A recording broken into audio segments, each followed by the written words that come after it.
So I'm Greg Bryan. I'm at Columbia University, I want to just tell you a little bit, give you a brief overview of a project that we're just trying to start up. So this is a Simon's collaboration, as it says, to try to learn the initial conditions of the universe, broadly speaking.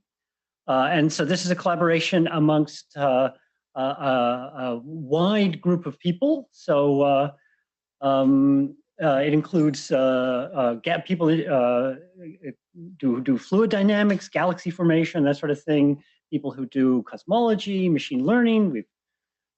You guys, but also statisticians. So we're trying to bring all these people together. They did like Shirley is doing with this conference to focus on a set of problems. So what are those problems? Well, they're very sort of grandiosely put here. What's the composition of the universe? What are the sort of initial conditions of the universe? But also how do galaxies form, and how do they map out those cosmic structures? So more concretely, the project's goals are to infer not just the cosmological parameters, but also the initial phases and amplitudes. So this is, on the left-hand side is this little figure, which is designed to show the amplitude, the initial perturbations or the early perturbations, not just at the surface of less scattering, but throughout the volume in which we can try to infer them. So as you all know, the universe does this through some sort of forward model. It takes it's somehow managed to create a universe which is complicated, has lots of galaxies, has cosmic microwave background, but also potentially lots of other observables. So this project is initially going to focus on the distribution of galaxies. So in particular, the distribution of Sloan galaxies, but also the cosmic microwave background, in particular, observations of ACT. So as we've heard, I think, a number of times here, this is really an inverse problem. Inverse problems are hard, but in principle, we know how to solve them. We forward model them. Take samples of the parameters, both the cosmological parameters and the initial many different initial conditions. Forward model them. Compare to the observations and compute a likelihood. Repeat the process to get a posterior distribution. So great, but of course this is a big problem, as I've just described it, both because what we want to really try and do is map out the distribution of the galaxies and the gas. And so we need to do this forward model by potentially running very large scale simulations. So things like TNG or Eagle, but in much larger volumes and with many different versions with different parameters. So that's one, and of course that's TNG took much computational effort, so that's a very challenging process. But even if we could do that, of course we can't write down the likelihood in the full likelihood so our approach is really, we've mapped it out in terms of 3 distinct projects to address 3 parts of that process. So the first part is to develop really from the ground up numerical models which faithfully reproduce galaxy formation, galaxies and their gas. Not by calibrating to observations, as is the common procedure now, but by basing these simulations on basic physics and on smaller scale simulations. And then take those simulations, use them to train machine learning techniques to accelerate them, and then use that as part of the process which I just described. So this is timely, we think, because first of all, as David said in his remarks this morning, there's a lot of data coming down the pipeline towards us, and we'd like to be able to use it effectively and efficiently. Second of all, and maybe this is something for this group that I think is important, which is that galaxy formation simulations are really beginning to mature. When I did my PhD thesis a long time ago, I initially wanted to work in galaxy formation, but then as I began to learn a little bit more about how complicated galaxies are, I decided to flee from that field, and I left and I did lots of other things. But now coming back, I think galaxy formation is really at a point where we can make these sorts of predictions. And then finally, of course, machine learning is this unfair advantage that we can bring to this problem. So here is an overview of the project. And I'm going to go through this in a little bit of detail, but basically it's a flow chart mapping those three different projects. On the left-hand side here is the, in blue are these numerical simulations, these actual computer models, which are going to predict the distribution of all of the, well, the stars and the gas, and their observational consequences. In green, the machine learning accelerated version of those, and then this inference process. So this first project, actually, I'm going to entirely skip over. I'm going to leave it for Rachel Somerville to talk about. I think there's lots of interesting work there, but let me, so I'll leave her to describe this forward model that we're going to, this actual simulated forward model. And instead, I'll focus on projects 2 and 3. So project 2, which is to take those models and learn from them, and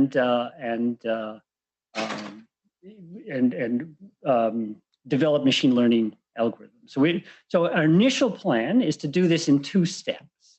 So the first step will be to create a dark matter distribution based on the initial parameters and phases, and then as a separate step, so as a second step, we'll take that dark matter distribution and then develop a fast forward model to directly predict observable galaxy properties and other things like the hot gas distribution, for example. So to do that, we'll use something like camels that Paco and Shai and Daniel Anglais-Alcazar have developed, a modification of camels using the simulations, these new simulations that I was describing, and these outputs in synthetic observations. So what does this first part look like? Well, I don't want to go into a lot of detail because I think we've been hearing about it over the last few days, and I just put up one example, but there were a number of talks earlier which develop neural network representations which can predict, hopefully accurately, and generalizably the distribution of dark matter halos and dark matter, full distribution of the dark matter. Next steps in that process are to produce not just the positions of the dark matter particles, but also their velocities. Make sure that this is generalizable. And right now we're limited in size. So what we'd of course like to do is use low resolution simulations, and then train higher ones to predict the small scale structure. And this is a paper from work from Yin Li and Shirley and others, showing that this is at least in principle possible, that we can augment these low resolution simulations, which are trained on higher resolution simulations, to produce realistic looking dark matter distributions, which then we can add baryons to. So that's the second part of this machine learning, this forward acceleration. And I'm not going to say a lot about that either, except to say that there's promising work on that as well. Of course, there's a long-standing history of this with halo occupation models and things like that.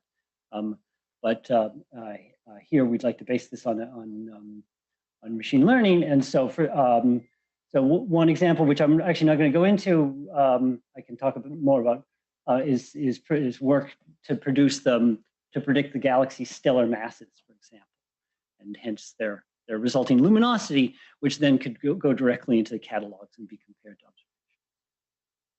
observations.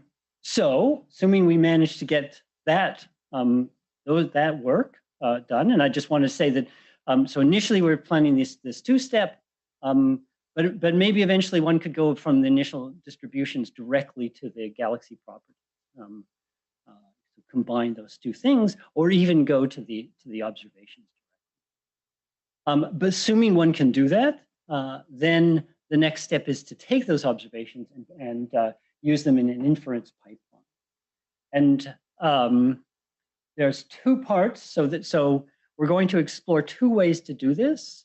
One is a sort of traditional explicit likelihood inference technique. It's been around actually for a while. It goes under the name of Borg. And it's something that we know works to at least some degree, although we're going to augment it by incorporating some of the results from the simulations. But I think what's really interesting and exciting is these simulation-based or likelihood-free inference techniques. So let me just first of all describe the explicit likelihood technique. Of course, reviewing this is we use this double forward this machine learning emulator to get to the observations compared to the likelihood, and then use some sort of Markov chain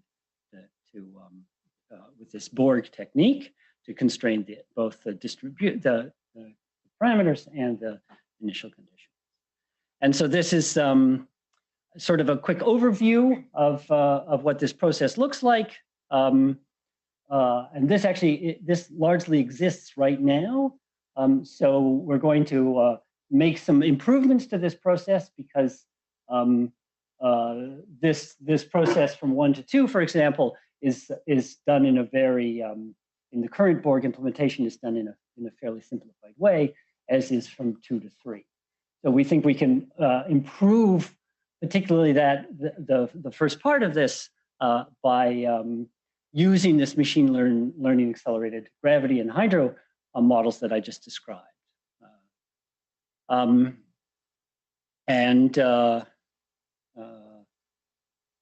And just as a proof of principle here, this is some work done by Guillaume Lavaux and Jens Yashi, which uses Borg to based on an existing galaxy survey, a small one, to get to infer the initial conditions, and what's being shown here is just different possible versions of this. So that's the technique, the safe technique, the one that is we're still working on, or is potentially more powerful, is the simulation-based inference technique. And we're exploring a number of different ways to do this, or we're going to explore a number of different ways to do this. One example is through these compression techniques to create, so the power spectrum and various things, peak counts for lensing, for example, are various different ways to compress the data to get summary statistics. But it would be very nice to allow the machine to determine what are the optimal or near optimal summary statistics itself, and then use that to compute the posterior distribution. And maybe that can be done directly using some sort of neural density And here's an example of this, again, from work by Guillaume and Ben Wandelt and others, to use this, an example of, I won't go into it, you can read it a bit, but the idea is to use this to develop these sorts of optimal compression networks. So lastly, we want to emphasize, and I think there's supposed to be discussion on this, that throughout this process, we want to look carefully at the robustness of the inference as we go along. There's a lot of things which can go wrong in the steps which I just described. The simulations are still not perfect, even once we include all of these physical effects. We think the forward learning, the forward modeling can have errors in it, misspecifications, generalizations that are not accurate. And so we want to carefully explore ways to find out if this is all robust, and try and work on interpretation, so things like symbolic regression. So how does this all fit together? So here's the project plan all put back together again, and who's going to do this? So here are the PIs, and also, as I said, so it's 8 institutions plus the number of people at the CCA. And actually, this is missing one important person. So David Spergel has joined the collaboration, so I've mapped those people onto a very rough estimate of sort of where they are in this process. So you can, I think, we're going to be starting this collaboration up in the fall, and so we'll be hiring, and many of these people, not all of them, but many of these people will be putting out job ads. So I encourage you to help us in this process of trying to learn the universe. So thank you.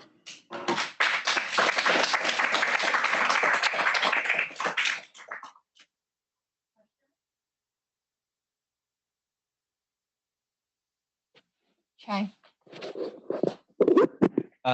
Thanks for the talk. This looks like such a wonderful plan. When it comes to analyzing data, though, actual observations, the devil's in the detail. And I noticed in the diagram there's no one dedicated to understanding observational systematics and how to either emulate that or forward model that into this whole pipeline. Have you thought about that? Yeah, I think that's a really good point. I think you're absolutely right that the devil is in the details. I mean, I think I'd say two things. One, I didn't spend much time talking about. We have given some thought to the observational production of mock observational catalogs and CMB maps. I think it would be fair to say that our approach to that is still in flux for exactly the reasons that you mentioned. I think that is a very challenging aspect, and I think we're still trying to understand where we want to end and where we want to work with other groups who are better at that or collaborate. Yeah.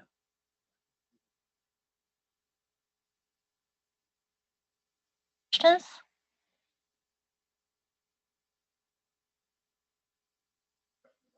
Summary statistics, and in a sense linked to this question about systematics, which have people identified summary statistics that in principle should all be 0 if the systematics are not in the data. And an example that comes to mind is if I look at the initial conditions and look at the isotropy of the initial conditions. that finding some, if I reconstruct my initial conditions so that all the density fields point towards the, our galaxy, then there's something wrong with our initial conditions. So you can imagine constructing a bunch of statistics that we know should be zero, right? That the galaxy density field correlates with the direction in which the survey was done, right? Or the sky directions. There's lots of observational systematics.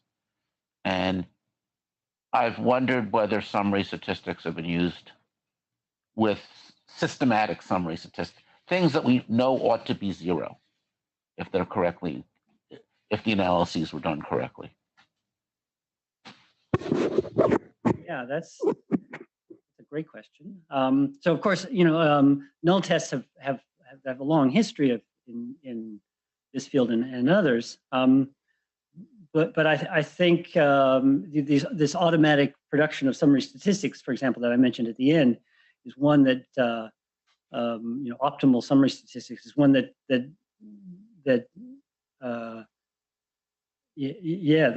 I'm have some ambivalence about, right? Because I mean, potentially it's very powerful, but then you're putting a lot of trust into the creation of those. So I think it's such a good question that actually probably what I would do is turn it over to the audience, who are probably better positioned for the most part to answer it than I am. I would love to know if any of you have been thinking about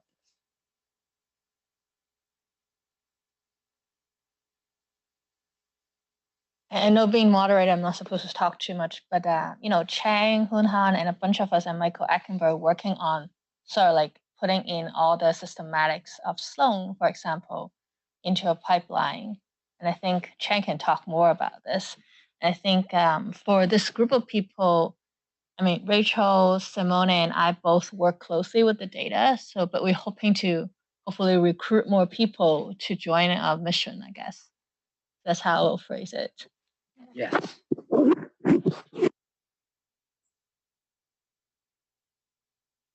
All right. Please. I can say one thing we've done, and I think it should be more common. There was a lot of emphasis in beyond Gaussian things, measuring. I think we can't hear you. Yeah, there was a lot of emphasis in going beyond Gaussian statistics and doing either with statistics or with machine learning. A good null test is to feed Gaussian fields to these, and that should be zero. And I don't think it's done very often.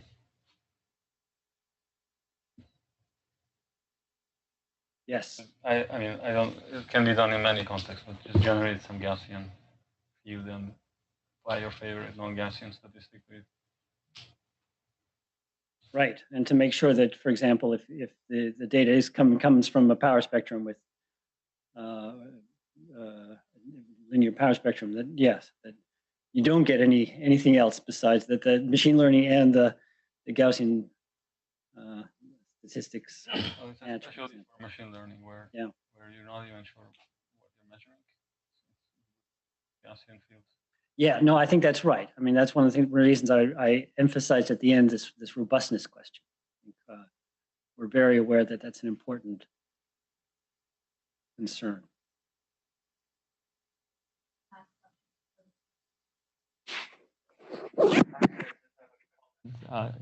That's fine. Yeah, so about the systematic, I think as long as we have a set of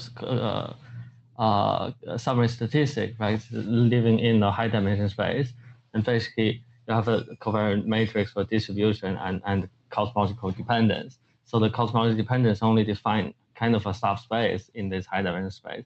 So any kind of deviation from this subspace will be systematic. So it's kind of, I think, it's not very hard, right? You can check any possible deviations from the subspace defined by realistic cosmology, as long as you have a set of summary statistics.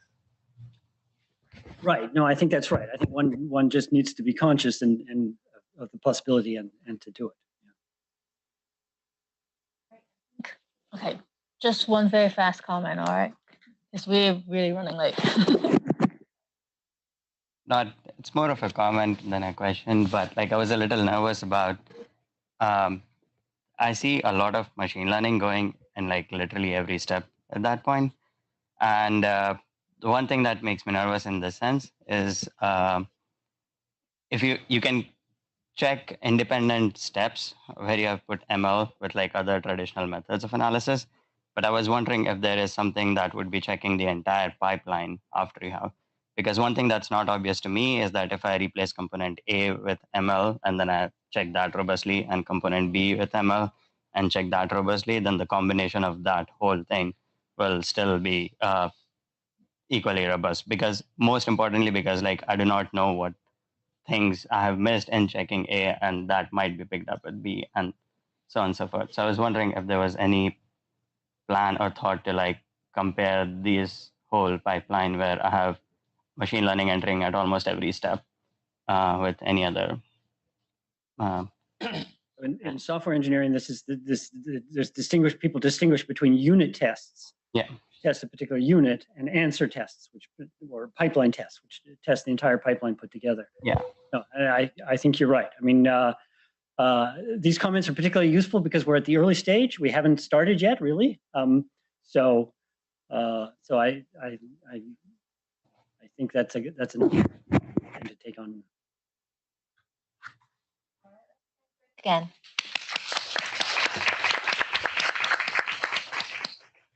Next up, we have Rachel telling us more about this collaboration. Thank you. So I want to really thank the organizers for putting this conference on. I've really enjoyed it and I've learned a lot. And I think in the spirit of people from disparate fields talking to each other more, that this has been a really great experience. So you all know this, but I just wanted to remind you why simulating galaxy formation is so difficult. So, of course, galaxies are shaped by a huge variety of physical processes, from gravity to thermodynamics, hydrodynamics, radiation, perhaps cosmic rays, et cetera, magnetic fields. And galaxy formation is a devilishly multi-scale problem. So we care about processes occurring on megaparsecs to tens of megaparsecs, like structure formation, accretion of gas from the cosmic web into halos and galaxies. But then the properties of galaxies and the gas surrounding them out to quite large distances, as we've seen, can be affected by black holes forming on scales of less than a parsec, or supernovae exploding on these very small scales. So understanding how all of these scales interact with one another is, perhaps the big challenge for galaxy formation, as with many fields. And so let me give you a little view of kind of the state of the field. This is a nice diagram that was put together by Dylan Nelson. And what this shows is on the x-axis is the number of galaxies, or on the top, the simulation volume. So I hope you can read this. This is 10 to the 2, going up to 10 to the 8 at the right corner. And then this is the baryonic mass resolution. And this is sort of confusingly backwards. So the top of the plot is a lower number, which is better resolution, right? And so at the top of the plot is 1,000 solar masses. And as you all know, there are a range of different points in this space that we can sample with the finite amount of memory and finite amount of computational time that we have access to. So you can either do a couple of galaxies, perhaps what we call zoom-in simulations at very high resolution, with relatively explicit implementations of these physical processes that I mentioned. Or at the other end of the scale, you can do a very large volume, but then of course, at lower resolution.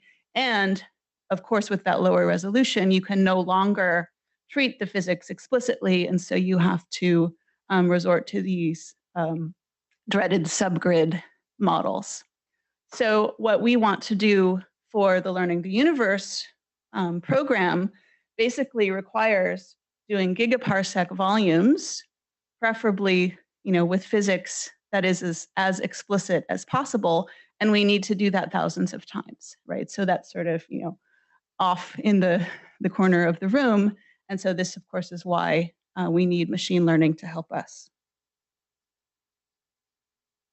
So just to say a bit more about our philosophy, Greg already mentioned this. So traditionally, of course, these subgrid models tend to be quite phenomenological, and then they are tuned to match global galaxy observations like stellar mass functions, et cetera. So we want to take a different approach and instead drill down using a ladder of multi-scale simulations to really understand how these physical processes work at the scales where they are acting and how they interact across different scales.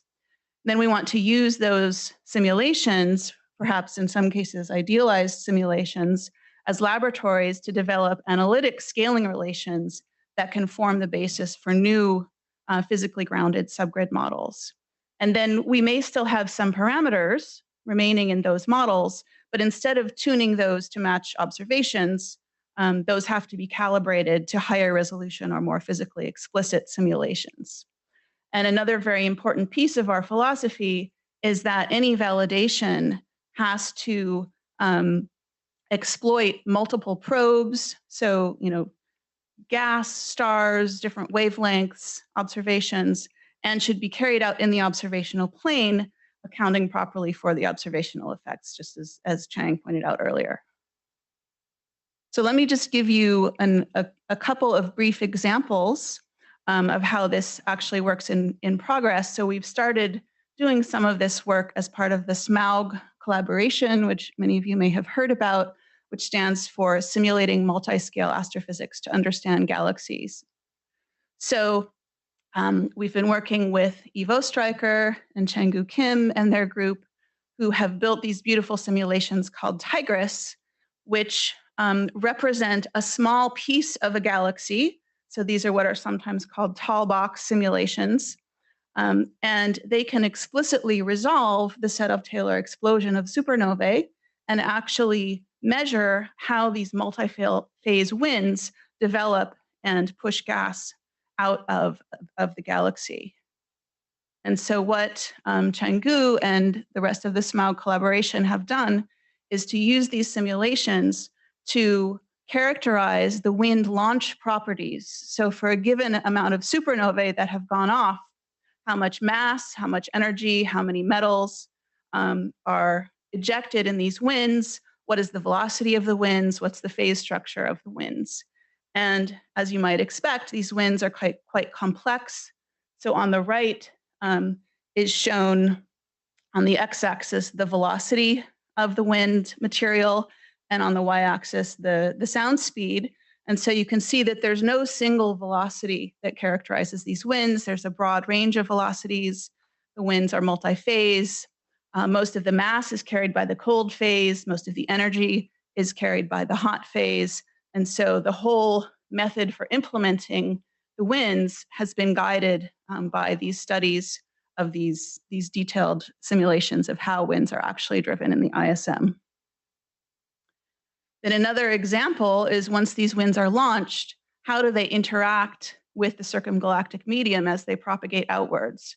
So you can imagine this cold, dense material interacting with the hot, lower density material, and what governs the evolution of these cold clouds is largely these Kelvin-Helmholtz instabilities that develop at the interfaces. And so we need to understand how mass, energy, and momentum are exchanged between the hot and cold phases as these winds propagate out of the galaxy. So again, we can use idealized, very small scale simulations. So these have been carried out by Drummond Fielding and collaborators to understand how the gas mixes in these turbulent radiative mixing layers. And so there's some very nice work by Drummond. And then recently, Drummond and Greg have developed an analytic model to describe this process. So then we can put these pieces together into something we call Project Arkenstone. The Tolkien fans may remember that the Arkenstone was Smaug's favorite jewel, favorite treasure. So this has been led by Matthew Smith and Drummond Fielding. So we combine these wind launch properties from Tigris to spawn wind particles, treating the cold and the hot phases separately. So the hot phase winds have to be represented with much smaller mass particles, for example. And then we use the turmoil model, this stands for the turbulent radiative mixing layer model developed by Drummond, to describe how these particles exchange mass energy and momentum with the surrounding medium and recouple into the circumgalactic medium. So this is currently being implemented within the Arepo code, but it's being formulated quite generally so that in principle it could be implemented in any hydro code. And we're currently in the process of carrying out both sort of idealized tests like a Chevalier and Clegg wind, and also working on implementing this within an idealized isolated Milky Way-like galaxy. So then one of the big challenges, of course, for the continuation of SMAUG and learning the universe is to carry out similar exercises for the even more challenging problem of how black holes grow and how black hole feedback affects galaxies and the surrounding gas. But we think that we can use a similar philosophy and similar approach to try to tackle this problem. And I'm showing here results from 2 papers from the SMAUG collaboration that you can check out if you're interested. How am I doing on time, Shirley? I'm good. Okay, great. So one of the major goals, of course, of learning the universe, as Greg has mentioned, and as we've discussed, is to develop machine learning-based techniques to accelerate these physics-based simulations. And so we need to create mappings between the dark matter particles or halo properties and the gas density and temperature distributions and galaxy properties. So we've already heard at this meeting about very promising work where the full particle distribution has been used, for example, to predict the distribution of the Lyman alpha or H1 gas. So this seems to be very promising. But as we start to look at these much larger volumes, a question is whether we can instead just use the dark matter halo properties. Of course, this is much less data intensive, it's much less data. And if we think that galaxies form in halos, then you might think that the halo properties might be enough to allow you to predict the galaxy properties. So there's already been, of course, some work along these lines shown on the slide here. So some example input features you could imagine, of course, the halo mass, velocity dispersion, concentration, spin, environment, assembly history, et cetera.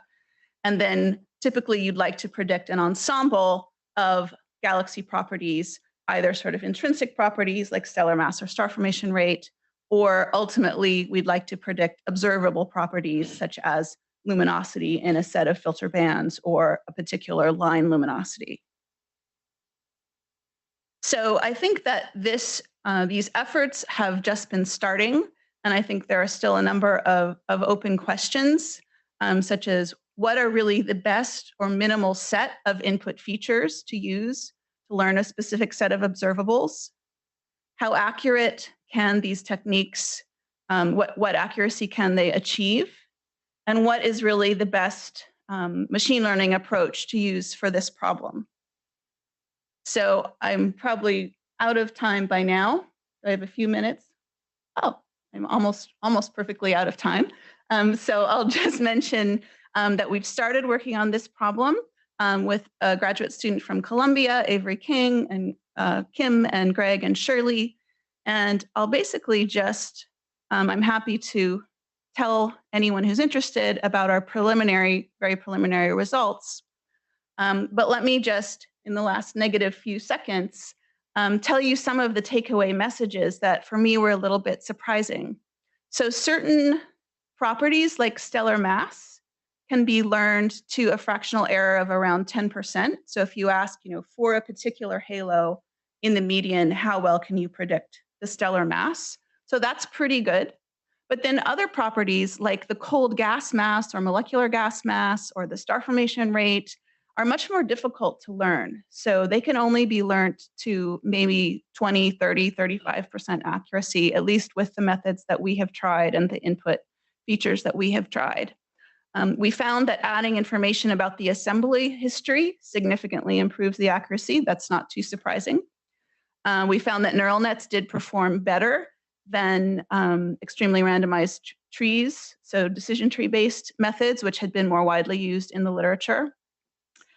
We've also found that all of these methods are not able to correctly predict the dispersion around the median relations. So even when they can predict the medians pretty well, they don't predict the dispersion correctly.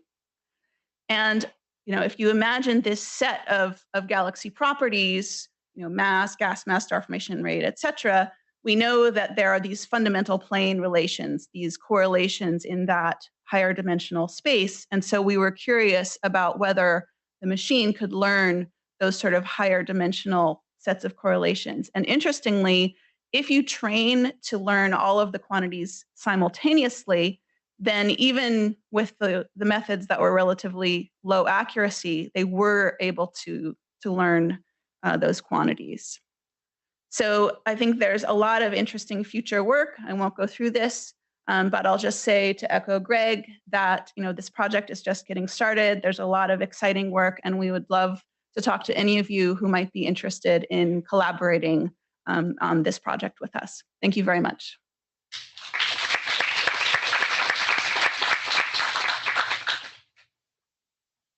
Oh, Paco. So Rachel, I was wondering about the scatter. So do you expect that this will work at all? I mean, what about the butterfly effect? I mean, you might. What about the what? I think it's butterfly is called. Oh, the butterfly effect. So, yes. So there is some. That's an interesting point. You have to consider, if you rerun the simulation, to what accuracy can you even predict a particular quantity? But 30-35%. The butterfly effect is usually much smaller than that, right? It's more like 10%, I think, typically for these kinds of quantities. I should also, I didn't mention this. The work I very briefly presented was actually trying to learn predictions from semi-analytic models, not from hydro. Interestingly, many of these results are similar when you try to learn from hydro simulations. So you might think that semi-analytic models would be easier to learn because they're so much simpler, they're more tightly connected to the merger trees, but that doesn't seem to be the case, which is also quite interesting. But in semi-analytics is deterministic. I mean, given semi-analytics are deterministic. You use the same seed, you get the same answer. Yeah. No butterfly effect. But yeah, that's an important point when we try to do hydro. Questions?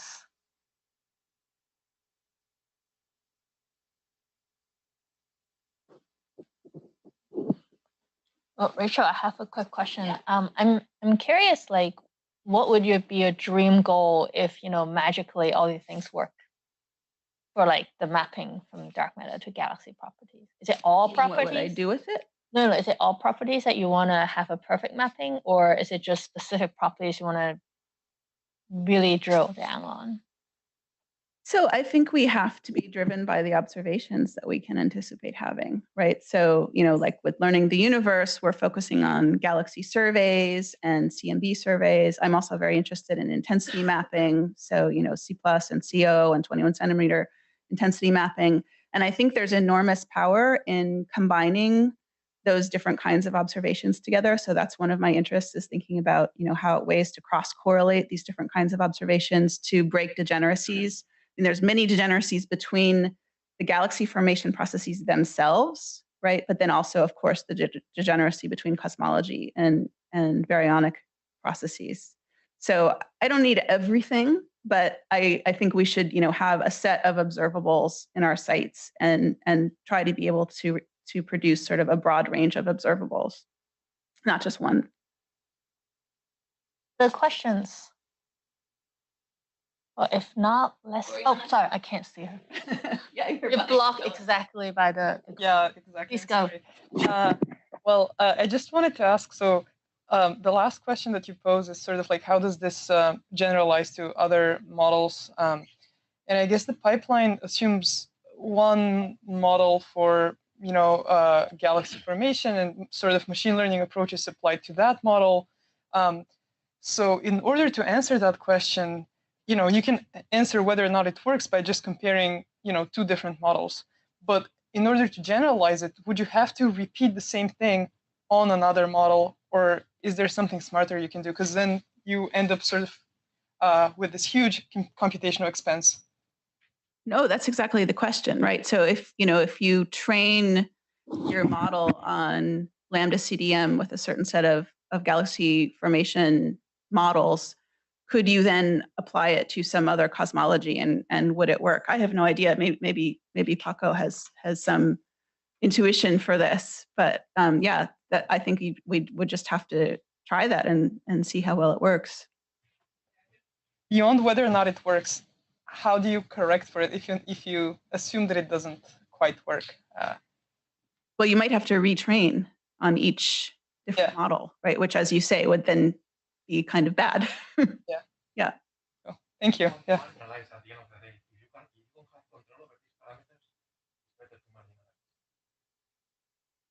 I mean, I thought what we want to do is to sort of do symbolic regression, which I think Anna's going to talk about, to get galaxy properties, see like what are the fundamental important stuff that we actually need to have a parameters on, and then we marginalize those for cosmological parameters. For galaxy formation variables, which you want to learn, I think there's a slightly different game to be played there, which I haven't thought about that. And it may be, I think we already saw this already with Andrina's talk, right? That if you stay close to the space where, you sort of match observations, then it may work. If you go to some very extreme model, then it may break down, right? But then you probably don't care because that's not the universe, right? Questions? Anyone online?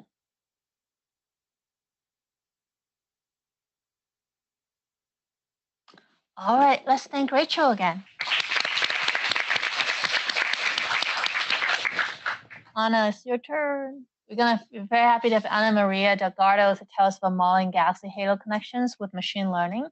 She's coming from Harvard CFA, and she works with Jay and Borana, Sanek, Lars, and I.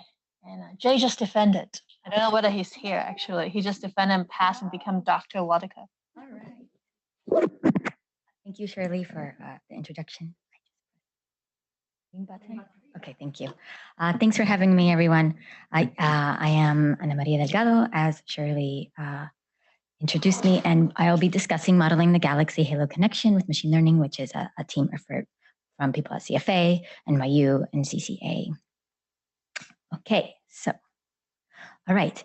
In our aspiration to answer some really tough questions that have been brought up here, such as like, how do we, what is dark energy? How do we constrain the cosmological parameters to an accuracy within 1%?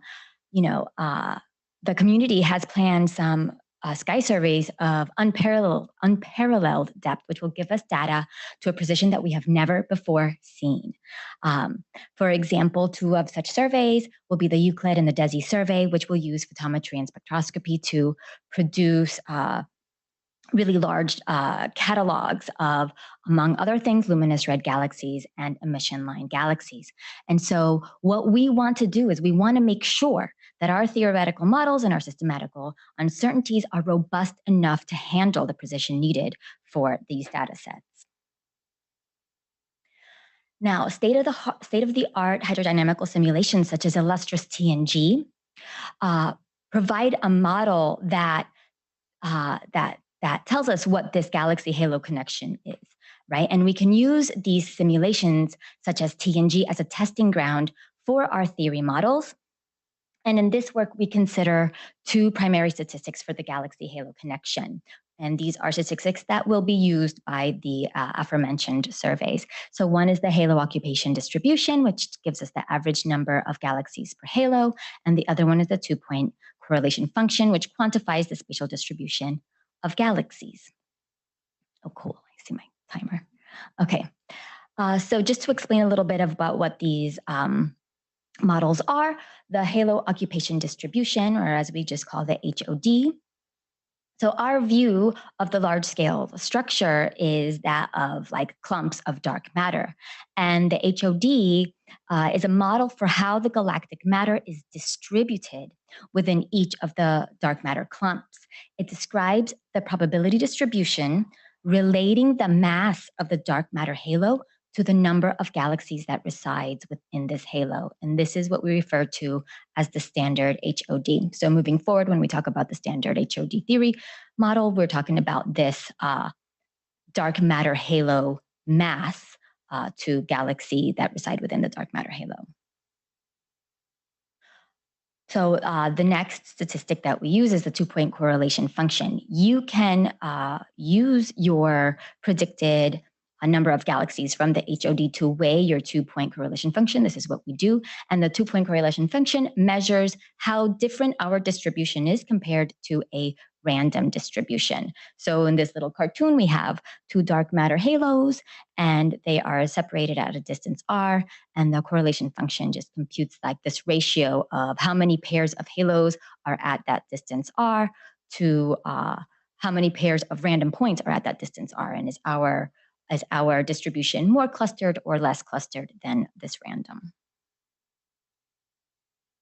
Okay, so recalling that TNG can provide us with what this galaxy halo connection should be, and recalling that the theory predicts the number of galaxies depends only on the mass of the halo.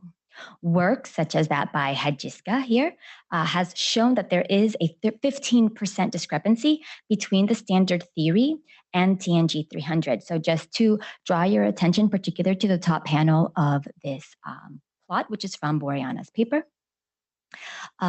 we have here, on the x-axis, this is the radius from the center of a halo to, and on the y-axis is the correlation function times the radius square. And if we look particularly at I want to just kind of amplify the large scale, so anything above 1 megaparsec, we see that 15% discrepancy from TNG 300, which is in the red, to the standard HOD theory, the mass only theory, which is in the gray. So the question then becomes, how can we reduce this 15% discrepancy? So the literature has shown that this discrepancy can be reduced by incorporating secondary halo properties. Hajiska did this in the work from the plot that was previously shown. She does this by assigning galaxy numbers based on a rank ordering of secondary halo properties. So halo properties such as environment, concentration, velocity dispersion, etc. Then furthermore, Jay Whitaker in his recent paper used machine learning to model the neutral hydrogen content of a halo while also incorporating secondary halo properties. So in this work, we want to show that the galaxy halo connection can be improved by incorporating secondary halo properties. Now, because there are no first principles that currently exist as to which secondary halo properties to use, we use machine learning to do 2 things. First, we identify which of these secondary halo properties best minimize this 15% discrepancy, and we do this using a random forest regressor. And then the second step is to augment the standard HOD model using symbolic regression with simple equations that can incorporate the effects of these secondary halo properties. Okay, so we first start with the random forest regressor in order to identify these properties. Now, this plot just shows a ratio from our prediction. So we see here correlation function of random forest over the correlation function of TNG. If our model perfectly agrees with TNG, it will perfectly fit along this orange line here. And we found that the random forest, not only can it recover the standard HOD mass only, which is shown here in the green dotted line, but it is a very powerful algorithm and it is quite fast. So, and it can handle like a lot of dimensions. So we would systematically add a secondary halo property, such as environment, shear, spin, Vmax, velocity dispersion, etc., and try to kind of close this 15% gap. And what we found that from the random forest is that incorporating shear and environment, which we see this model and the black solid line, brings our model closer to that of TNG 300. Okay, we further want to do this work, and we want to connect this work to the types of catalogs that are targeted by the upcoming surveys, such as the ones talked about in the first slide. And so we therefore examine clustering at 2 redshifts at z equals 0 and z equals 0.8, and for LRG-like and ELG-like galaxies. So in this plot on the right, these 3 panels show our model that incorporates the 2 features selected by our random forest as being the most powerful ones, the environment and the shear of the halo. The top 2, and compared to TNG, of course, and the top 2 panels are for LRG-like galaxies at 2 different redshifts, and the bottom panel is just for ELG-like galaxies. And we can see that there is improvement in the LRG-like galaxies.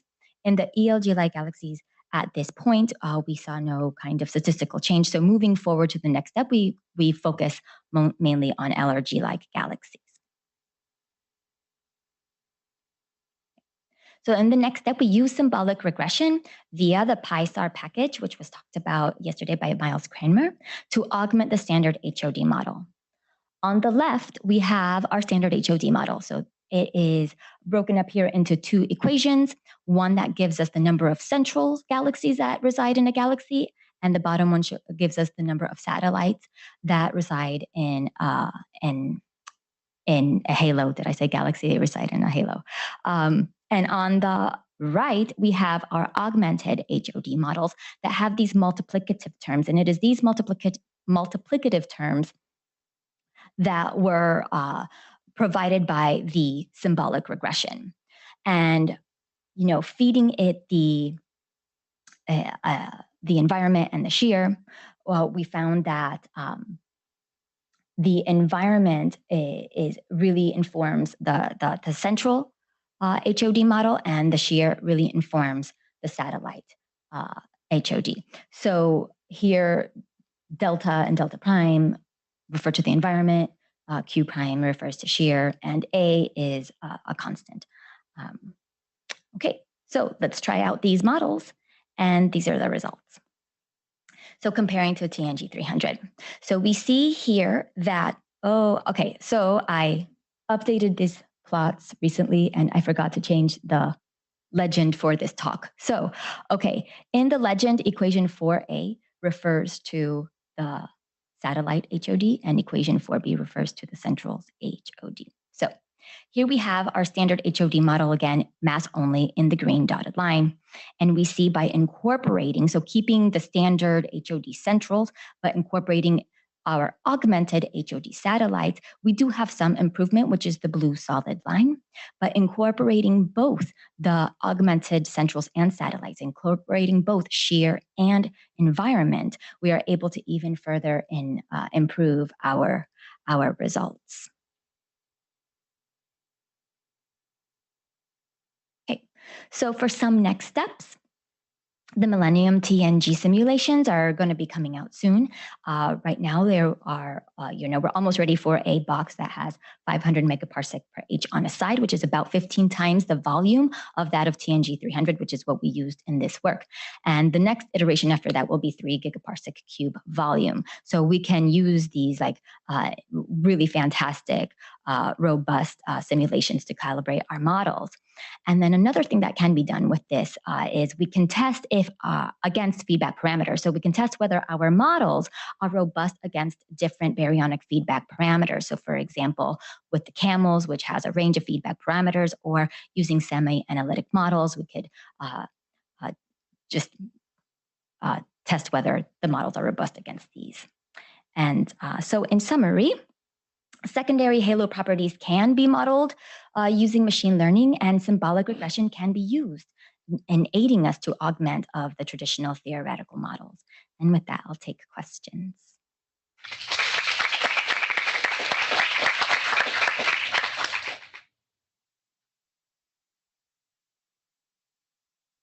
Thanks for the nice talk. I have a question about how you're implementing the HOD. So does your model just affect the mean occupation number of the halos? Yes, the average number of halos. So do you put in any velocity biases for centrals and satellites? Because in analyses of actual galaxy clustering observations, if you don't include those parameters, it's very difficult to actually reproduce observations. Yeah, we just use the standard HOD. How can I go back this way? Yeah. And here we just use the standard mass only HOD. And this is what we were aiming to augment as a first step. And then, so for the positions of the satellites, for instance, you're just sampling, like an NFW profile. The positions of the positions, everything comes from TNG 300. So of the satellites. So what all of our positions? So of our satellites, we just put them in the center. I see. Yeah, and this is why we're really kind of just focused on the 2 halo term. So our x-axis here, we start at 1 megaparsec and larger. Okay. Yeah. Thanks. Oh, and then Niraf. Yeah. And this is a beautiful work. So this functional form that you got, do you know how this compare with? I think other people has tried to use assembly bias, like in Emulus. I mean, does this functional form more or less compare with what other people has been doing to model this secondary? So I think that there are other works that do show that, for example, Boreana's work and Jay's work do incorporate environment and show that this really helps assembly bias, to kind of close this discrepancy that we're finding. And this is very much a first step. I am not claiming that this is the end-all be-all equation to anything. I am just showing that it can be done, or just contributing to other works that have shown that this can be done. Yeah. Hi. So nice talk. Thank you. I have one small question and then a follow-up question. So how many properties did you use for the random forest, and how many trees did you use? How many trees? So we ended up using 50 trees. Properties, we went up to 7 properties, 8 properties. So all of the ones that we see here, of course, were used. Mm-hmm. These are 6. We also used concentration. We also used different definitions of environment. We compared many things, like anything that was like, if you were to check out the paper by Boreana, any of the secondary properties that she used, we also used. Anything that we found that our collaborators had used in the past. Okay, so I have a follow-up question. Can you please go back to slide 12? 12. Yes. So it might be just my opinion, but if you see the curves, they look more shifted than fitted. Okay. Getting my point? So in the upper one as well as the lower one, so your equation 4a plus 4b is more shifted towards the 1.0 horizontal than fitted, right? So it means that, and this equation is the one which includes additional parameters which were given to you by the random forest, right? And can you go back to the previous one, with the random forest features? Yeah, this one. So in here, the black one is again shifted, which is kind of closer to the perfect agreement, but it consists of shear, environment, and mass, right? Correct. So that means there might be another combination of these features possible that might result in a better fit than shift. Is that possible? I don't see why not. Yeah. I also found that this looked a little bit more like just kind of some sort of like linear shift. Yes. Right. Yeah. So this is something that we're still discussing, and I'm discussing with different people, professors and whatnot, and getting some feedback on that. If you're asking, is your question, could there be other properties that could help? My question is basically like, what I'm thinking is maybe this shifting is telling us something that might be there, but I don't know, I'm just like spitballing here, but I would say like a shifting then fitting is telling me that it might be just like a chance that you like those 3 particular features are helping it to shift, right? It's just a thought. Yeah. Valid. Yeah, thank you. Burning questions? Did you raise your hand, Rachel? Quick one. I did. This is a really minor thing, Yeah. but it's hard to know exactly where the one halo term and the two halo term are crossing there. They're crossing right in there. Yeah, they are. You could do something really simple, which is when you analyze TNG, just take all the satellites and stick them at the center, and then you'd have a more sort of one-to-one comparison. Yeah, this is definitely what we did. We put our I'm saying in the wrong way. for your denominator, you could just sort of correct TNG. Correct TNG. Instead of keeping the satellites where they really are in TNG, just by hand put them at this. Does that make sense? Yes. Yeah. It's a small thing. Oh, okay. It would just make it easier to assess the accuracy.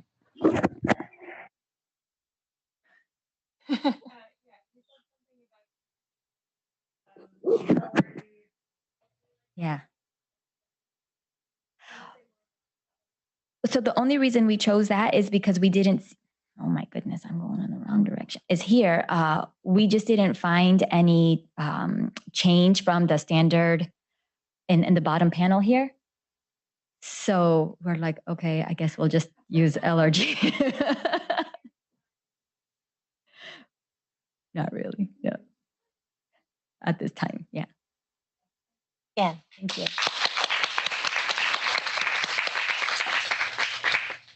We'll have Sultan Hassan telling us, actually Sultan has a project with Paco and Spergel and the Camels team on fast simulator for H1 maps using normalizing flows. Green goes, right?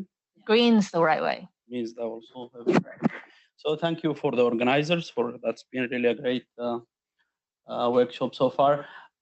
So the main motivation of this actually is, when you try machine learning, usually just you use a CNN or something just to get things out, and it's all usually easier to compress things and get the information out if you have like so much dimensions, right?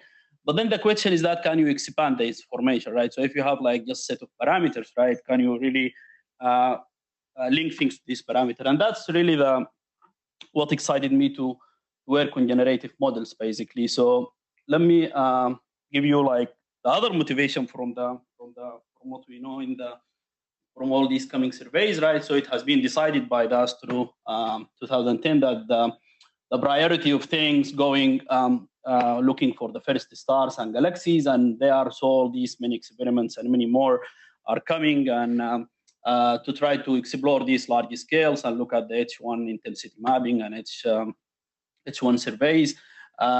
And so that's why it's also another motivating things is to try to develop some theoretical efforts in besides these observational efforts. So the main question is that we know all these experiments coming. So how would you extract the maximum information from these surveys, right? So we know that also most of the signal we are interested in are like really non-Gaussian. So you need to go beyond the Bohr spectrum. And then the main idea is you need, right? I mean, if you want to extract the information, technically you want to be able to emulate things, and the most of the information happens in the 3D field and the 2D field, right? So you need to be able to emulate them in order to have a fast generation of these, to generate this data set very quickly, and then you can do inference at the level of the field. And as Bak was showed you in his talk, when you do that, you can extract the information efficiently. However, this is not possible with these simulations now because it takes very long time to do. So you need to be able to make some emulators that are able to give you this to generate, like from the parameter, you go directly to the 2D or 3D data sets, okay? So then that's why I became interested in generative models. One that is really rising, like it's rapidly growing in the use for these models in the field is normalizing flows. And people have talked about this, so I will go quickly about this. So it's you can use it the other way. So because it's kind of you try to learn a mapping between between a base function and complex transformation. So you could go also. It's a flow, so you can go back and forth. So you could basically generate models. So generate new diverse examples. So this is basically like fake human faces. Has been normalizing flow model trained on CELB-A data set. So you can see some features. So it beautifully recovers these images. And at the same time, also you can do inference as likelihood inference by going to the other way around. So that's the beauty of these models. And this is the basic idea, is that you have a base model like base density, usually a Gaussian. You try to skew that Gaussian distribution by learning this mapping, and you get your signal. And the beauty is that now when you have this mapping, then each point in your Gaussian distribution is really linked to that complex distribution. So you can, after you learn this mapping, then when you draw random numbers from this distribution, each time you're getting new examples. And it's basically very simple. It's just the core of this method is just the change of the chain rule and the change of variables formula. So you need to decide what Jacobian you want to use in order to be invertible, and at the same time you need to be able to compute the determinant of that. So there are lots of normalizing flow models. We also heard yesterday by BUI, they have another model. So I use just the standard one that came first. So it's the masked autoregressive flow. So it's basically, it's a family of made, or the masked autoencoder density estimations. So basically, when we say autoregressive, it's a property that you want to ensure that in your model, all the future values depend only on the previous ones. And we will have shown that if you use like a normal autoencoder that compresses information and expand them again, you can apply some mask to the connections between the different layers, and then you might be able to ensure that your autoencoder now kind of autoregressive in that sense, because you are breaking the connection between things, and now only the future values will only depend on the previous steps. So then what happens now when you combine a family of these mates, you basically now you can have a more flexible model that can learn lots of more complex transformations. So then I decided to use the camels for that. So and then because the camels they have a diverse set of simulations, simple, astrostng, so many of them, and I'm also interested in a very high redshift. So I'm using here maps at redshift of 6. And just I go to the simulation, I generate the H1 maps at redshift of 6. And what is nice here is that I don't really use the maps, you know. So what I do basically, I flatten out the maps and I input them as one-dimensional vector. And by that, I lose information, right? Because I lose the correlation between the nearby pixels. But I was surprised that works for this level, and it's really amazing to see that. So okay, so let's go to the results. So this is here comparing the fake and the real. So of course, the real is the right, where you see the filament structure very nice. This is the fake in the left. So looking at the large scale, you see that both models look roughly similar. Maybe the model fails on a small scale, but that we know by construction because I flatten all the input images. So that I wouldn't expect the model to capture this tight correlations, but still the correlation between the nearby pixels, but still you can see that on large scale, it looks very nice. It doesn't really look bad. So now we can go and quantify this at the level of some summary statistics, right? So you could basically select 2,000 maps from camels, then generate 2,000 maps from the H1 flow, which is the model this model. And then you can compare them at the level of the power spectrum or the BDF. So the BDF by the left, and this is the column density, the H1 column densities.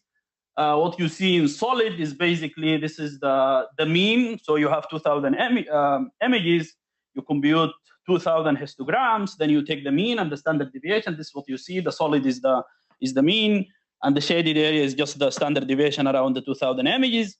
So what you see here, like at the level of the BDF, which is what the network has learned because I input flattened images, you see that it really, this is the one-to-one relation. So this is the relation between the two means, so the mean ratio, and you see that if you are interested in range between probably 10 to the 7 up to 10 to the 11, you kind of perfectly recover what you expect. Of course, we lose information because you see the variance. You cannot really capture the variance, and this is one of the problem in most of these machine learning models. You can't really get the scatter right, but you get the mean relation very well. Okay.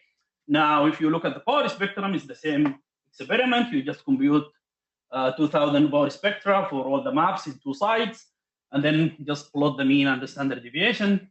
And as you see, as we expect that, you're getting really close on large scale to the right power, but then in small scales, of course, because you lose information. So now also it depends. So you could use this if you are interested only on large scale signal, then that would be nice. That would be enough to do. And at the same time, training this model only takes like half an hour training on a single GPU, which is very, very fast.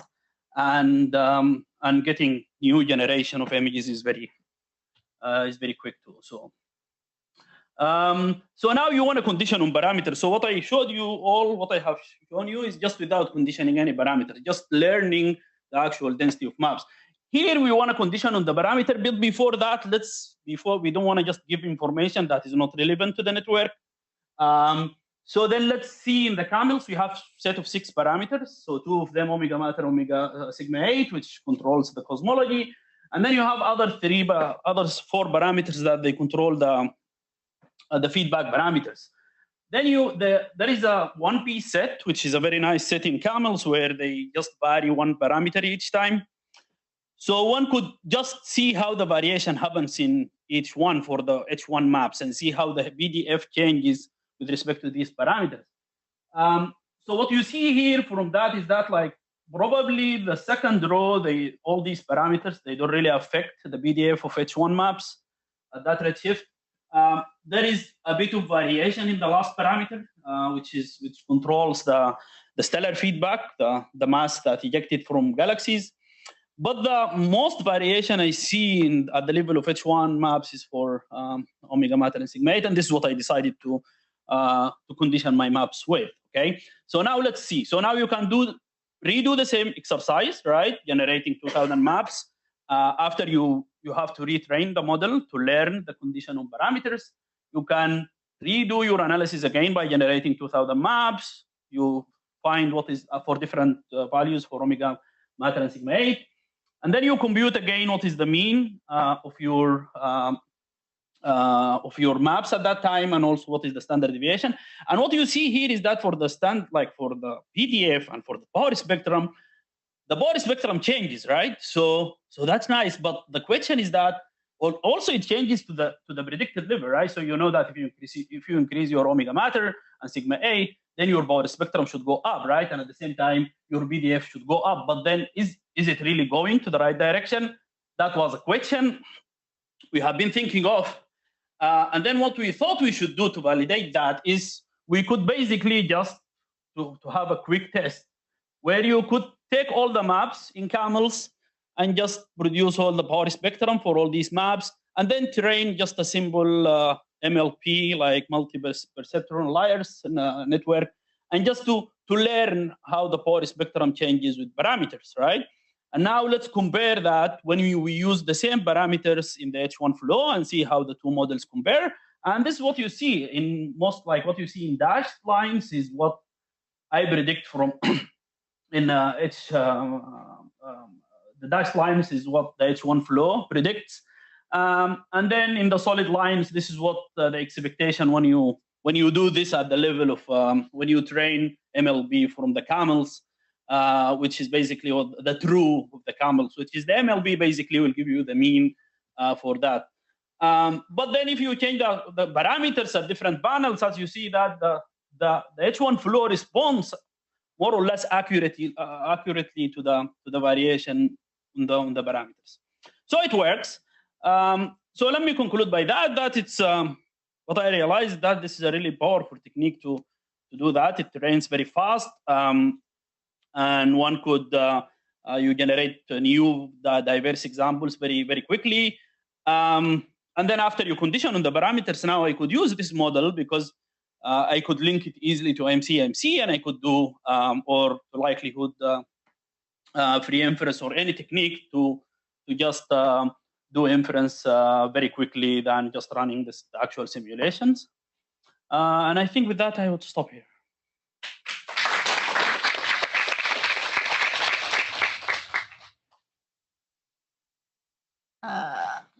Michael?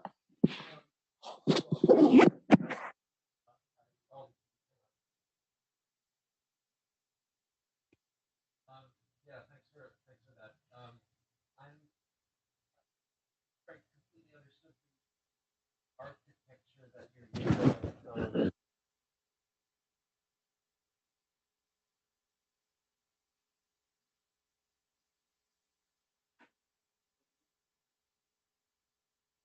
Yes.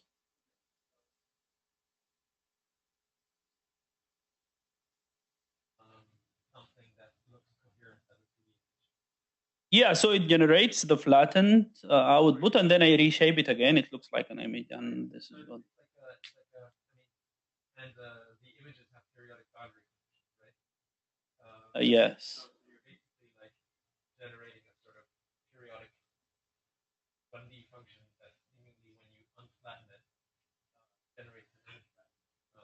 I'm just wondering, like there are some masking procedures that can actually sweep 2D puzzle manner as well. So that could be something. Yeah. So I think I just did I did this exercise for the fun of it and just to see whether it would work and how fast it is. It's also to learn how these models work. But yeah, I mean the model that I showed you earlier, also when I was discussing this with Miles long time ago. This model I showed you earlier, this is called not flow, it's called glow.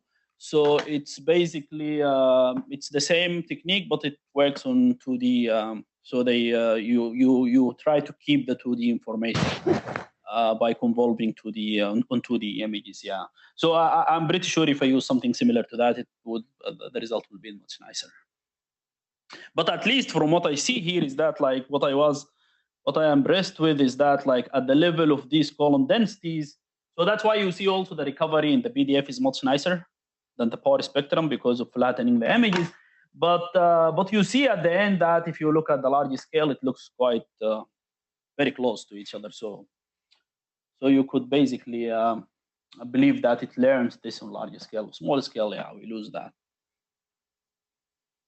1 second, when I just read out a question from online, is that okay? They wanted to ask the size of the 2D map that you flattened.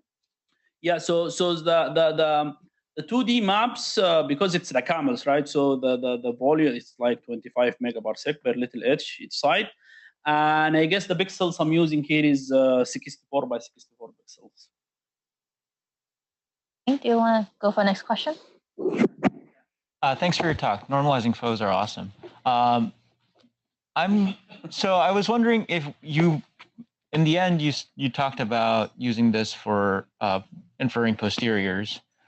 Since you have a 64 by 64 data vector, then if you were to try to get the posterior, in this example, it would be your parameter space would be 3 parameters, right? And then a 64 times 64 conditional variable space. Have you do you expect to encounter any issues as you scale up the dimensionality that dramatically? Like if I use a bigger image, like higher resolution images? No, just even with 64 times 64. To do inference with that? Yeah. Yeah, so so that could be an issue. That's true. But I didn't try, so I don't know. But if you also take that generator and plug it back again to do like likelihood free inference, they have shown these like likelihood free inference you don't need so many steps. And at the same time, I have only 2 parameters. So my dimension is like the parameters that I condition on is only 2. So that wouldn't really add much. But I see your point that if I probably condition on the 6, that might be a problem. But if you condition on 2, might be much easier to get. So thanks. Any questions, Narash?